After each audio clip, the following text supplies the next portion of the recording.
So I'll start with this. No, this formula right now captures the essence of our framing or our current understanding on social accountability, how it contributes to good governance. No? So we have two main elements there. No, that's CE and CM. CE is for constructive engagement. No? And for us in ANSA, this is really that long-term process of building a strong partnership, no, or a more mature relationship between citizen groups and government. So CE really involves that process of trust building. No? It should involve open dialogue, where we get to explore where the other parties are coming from, no? And somehow redefining or reframing our problems or our issues, no? The way we confront them.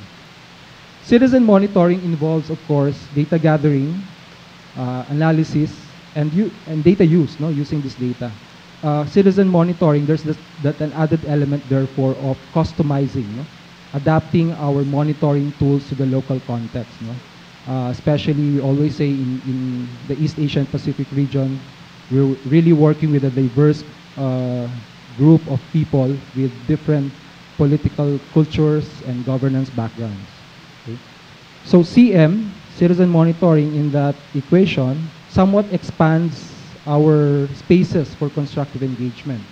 The third element, the small a that you see there in the equation, we'd like to call that the power, no, of citizen assertion through advocacy. No? So it somewhat expands or compounds the interaction between constructive engagement and citizen monitoring. Assertion pushes that interaction towards concrete results, development results, or outcomes. No? We thought that was the critical element that made that movement possible, or that makes that movement possible. Okay. The next part of my presentation has to do with what I mentioned will be the sharing of some of our insights, no, from our network assessment last week. No? And one of their realization was that social accountability, this framing, no, of social accountability, somewhat brought that movement, that expansion of the horizon of anti-corruption work, no, from just posing citizens as watchdogs who are out there to catch or to find faults and catch corrupt public officials, no, to actually engaging with these officials, public officials, who are open to such engagement towards improving the whole procurement process. Also, our previous efforts in anti-corruption work may not be enough unless we really give more focus to what we call our oversight mechanisms, particularly our external oversight mechanisms. And that involves citizens, no? Citizen groups. No? Also, the expansion, no, from just monitoring the bidding process within the procurement cycle itself, and also moving towards the other phases of the public financial management cycle. This has to do with the challenge about that development, no, where government is now opening up, no, providing all these spaces and these legal frameworks, no, for citizens to come in. At the center of this issue would be capacity building work with CSOs, no, with our CSO partners. How do we go about that capacity building? No? So in ANSA EAP, our approach over the past 3 or 4 years has been linked with our what we call our networking of networks and our learning in action strategies. No? We're working towards that idea of building a community of practice, no? Where there's real sharing of experiences, emerging knowledge on a more regular and sustained basis. No? And we've been trying to use the power of our emerging technologies, no, in the internet to do that, particularly linking practitioners from different countries in the region. No?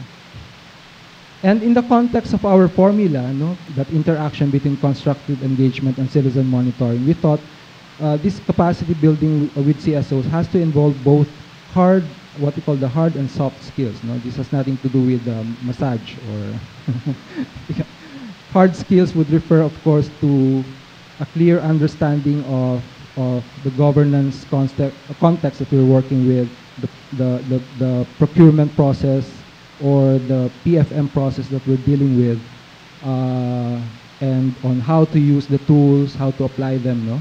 The soft skills would, of course, in essence, refer to skills or competencies that are required in constructively engaging. No? So this has to do with effective communication, negotiation, effective feedback giving and receiving, no? Framing and reframing our issues and problems. Okay.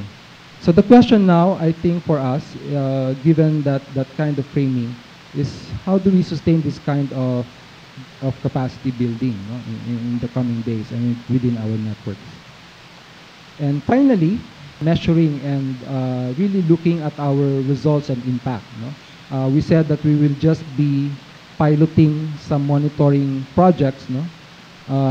Or some social accountability projects on the ground as part also of our strategy of building the capacities of our partners. The data, I think, the information is there, no? In our various mapping and scanning processes that we've done, no? in connection with our capacity needs assessment. No? So it just needs, or we just need to draw out those information and perhaps have an initial glimpse of the answer to that question. No? Where is our optimal areas for impact, no? in terms of monitoring work? And where should we focus our next interventions in the coming days? So that's it. I hope it was interesting enough. Thank you.